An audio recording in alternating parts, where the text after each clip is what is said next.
Nagbabayad ka ba ng bahay o lote mo kada buwan? Paano kung hindi ka na makakapagbayad? Lahat ba ng naibayad mo ay mawawala na lang? Hindi lahat.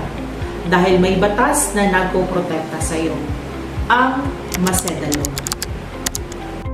Ang Maceda Law o RA 6552 ay nagbibigay ng proteksyon sa mga bumibili ng residential house and lot o kondominium sa pamamagitan ng installment payments.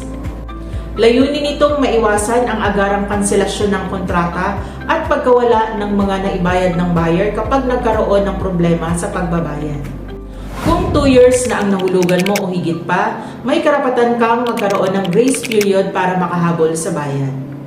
At kung tuluyang makansela ang kontrata, maaari ka rin karapat-dapat sa cash surrender value ng bahagi ng mga naibayad mo. Depende sa batas. Kaya bago ka sumuko sa pagbabayad ng property, alamin muna ang iyong karapatan sa ilalim ng Maceda Law.